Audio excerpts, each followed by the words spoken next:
Hello everyone, welcome back to my channel. ఇప్పుడు చూపిస్తున్న fabric వచ్చేసి 1 మీటర్ అండి. ఈ 1 మీటర్ ఫ్యాబ్రిక్ యూజ్ చేసి నేను 3 to 4 ఇయర్స్ బేబీ గర్ల్కి అనేది రాంపర్ అనేది ఎలా కటింగ్ అండ్ స్టిచ్చింగ్ చేసుకోవచ్చు అనేది ఫుల్ ట్యూటోరియల్ చూపిస్తాను. ఎక్కడ స్కిప్ చేయకుండా చూడండి. దీనికోసం ఫస్ట్గా నేను ఫ్యాబ్రిక్ని వచ్చేసి 4 ఫోల్డింగ్స్ చేస్తున్నాను. ఫస్ట్ నేను యోక్ పార్ట్ కట్ చేస్తున్నాను. దీని లెంత్ వచ్చేసి నేను 10 ఇంచెస్ తీసుకున్నాను ఖర్చులతో కలిపి. పైనుంచి 1/2 ఇంచ్ ఖర్చు కోసం తీసుకొని షోల్డర్ వచ్చేసి 4 ఇంచెస్ తీసుకుంటున్నాను. అందులో 2 inches neck with 2 inches shoulder, arm down వచ్చేసి 4.5 ఇంచెస్ తీసుకుంటున్నాను. రౌండ్ తిరిగే దగ్గర 1/2 ఇంచ్కి మార్క్ చేసుకొని వీడియోలో చూపిస్తున్నట్టు ఇలాగా కర్వ్ అనేది డ్రా చేస్తున్నాను. చెస్ట్ వచ్చేసి 7 ఇంచెస్ తీసుకుంటున్నాను. వేస్ట్ వచ్చేసి 6.5 ఇంచెస్ తీసుకుంటున్నాను. సో ఇది ఏంటంటే 3 to 4 ఇయర్స్ బేబీకి అనేది మెజర్మెంట్స్ అండి. సో 1 ఇంచ్ అనేది నేను ఎక్స్ట్రా అనేది ఖర్చుల కోసం తీసుకుంటున్నాను.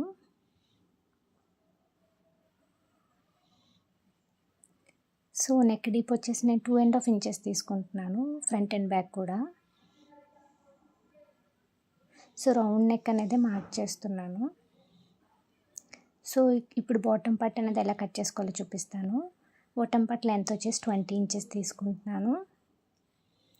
సో ఇది కూడా 4 ఫోల్డింగ్స్ ఫోల్డ్ చేసుకోవాలి.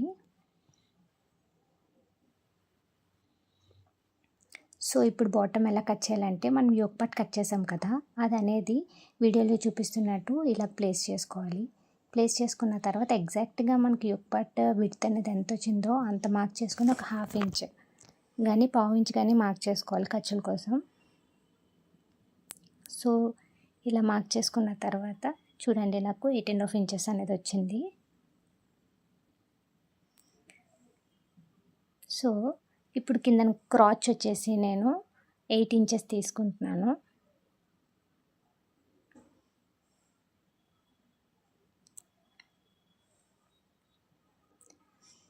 సో 2 ఇంచెస్ అనేది అటువైపు మార్క్ చేసుకొని వీడియోలో చూపిస్తున్నట్టు ఇలా చిన్న కర్వ్ అనేది డ్రా చేస్తున్నాను.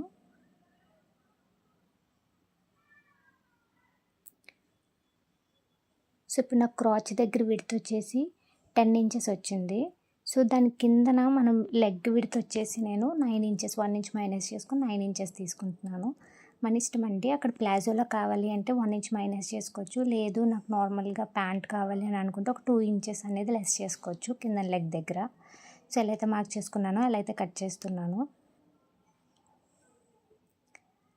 సో ఇప్పుడు యోక్ పార్ట్కి నెక్ అనేది అటాచ్ చేస్తున్నాను. సో వీడియోలో చూపిస్తున్నట్టు ఒక నెక్ పీస్ అనేది తీసుకొని దానికి 2 inch width neck and deep అనేది 2.5 ఇంచెస్ మార్క్ చేసుకొని ఇలా వీడియోలో చూపిస్తున్నట్టు రైట్ సైడ్ అనేది మెయిన్ పార్ట్ ప్లేస్ చేసుకొని దానిపైన ఏంటంటే క్లాత్ ప్లేస్ చేసుకొని ఇలా స్టిచ్ చేసుకోవాలి. 2 యోక్ పార్ట్స్ ఇలా స్టిచ్ చేసుకున్న తర్వాత 2 షోల్డర్స్ అనేవి వీడియోలో చూపిస్తున్నట్టు అటాచ్ చేస్తున్నాను. సో ఇప్పుడు నేను బ్యాక్ పార్ట్కి హుక్స్ పట్టి కాజా పట్టి అటాచ్ చేస్తున్నాను. సో ఎలా అటాచ్ చేయాలో చూపిస్తాను.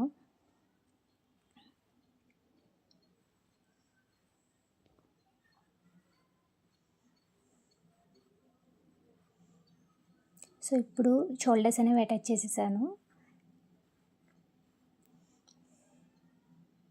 ఇప్పుడు బాటమ్ పార్ట్ ఎలా స్టిచ్ చేసుకోవాలన్నది చూపిస్తాను. ఇప్పుడు ఇలా కట్ చేసుకున్నాం కదా, దాన్ని 2 పార్ట్స్ కింద డివైడ్ చేసుకొని రైట్ సైడ్ అనేది ప్లేస్ చేసుకొని క్రాచ్ కట్ చేసాం కదా, క్రాచ్ దగ్గర అనేది ఒక స్టిచ్ వేసుకోవాలి అటు సైడ్ ఇటు సైడ్.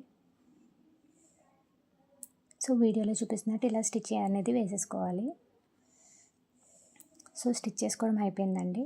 ఇప్పుడు వీడియోలో చూపిస్తున్నట్టు ఇలా టర్న్ చేసుకోవాలి. టర్న్ చేసుకున్న తర్వాత కాలు దగ్గర చిన్న ఎడ్జెస్ అనేది ఒక 1/2 ఇంచ్ ఫోల్డ్ చేసుకొని వీడియోలో చూపిస్తున్నట్టు ఇలా స్టిచ్ చేసుకోవాలి. ఇది కూడా స్టిచ్ చేయడం అయిపోయింది. ఇలా స్టిచ్ చేసేసుకున్న తర్వాత ఇప్పుడు ప్యాంట్ని అనేది క్లోజ్ చేసి అటాచ్ చేసేసుకోవడమే. నేను ఇక్కడ 1 ఇంచ్ అనేది మార్క్ చేసుకొని అటాచ్ చేస్తాను. ఇప్పుడు హ్యాండ్స్ ఎలా కట్ చేయాలో చూపిస్తాను. లెంత్ వచ్చేసి 12 ఇంచెస్ తీసుకుంటున్నాను. వీడియోలో చూపిస్తున్నట్టు ఇలాగ 1.5 ఇంచ్ అనేది డౌన్ మార్క్ చేసుకొని వీడియోలో చూపిస్తున్నట్టు ఇలా కట్ చేసేసుకోవడమే హ్యాండ్స్ అనేవి. హ్యాండ్ లూజ్ వచ్చేసి నేను 4 ఇంచెస్ మార్క్ చేసుకుంటున్నాను, 6 ఇంచెస్ మార్క్ చేసుకుంటున్నాను. సో ఇలా యోక్ పార్ట్ రెడీ చేయడం అయిపోయిన తర్వాత హ్యాండ్స్ కట్ చేసుకున్నాం కదా, ఇలా ప్లేస్ చేసుకొని స్టిచ్ చేసుకోవడమే. అది కూడా అయిపోయిందండి. ఇప్పుడు ఏంటంటే మనం యోక్ పార్ట్ హ్యాండ్స్ అటాచ్ చేసుకున్న తర్వాత 1 ఇంచ్ అనేది మార్క్ చేసుకొని సైడ్ స్టిచెస్ అనేవి వేసేసుకోవడమే.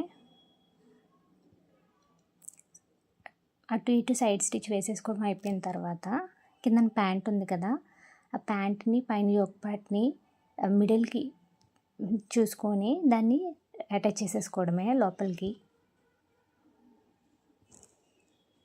సో ఇక్కడ నేను అంత ఎక్స్ప్లెయిన్ చేయట్లేదండి, ఎందుకంటే చూస్తేనే వీడియో మొత్తం చూస్తేనే మనకి ఈజీగా అర్థమవుతుంది ఎక్స్ప్లెయిన్ చేసిన దానికన్నా. సో ఫైనల్గా ఇలా టర్న్ అవుట్ అయింది డ్రెస్ అనేది.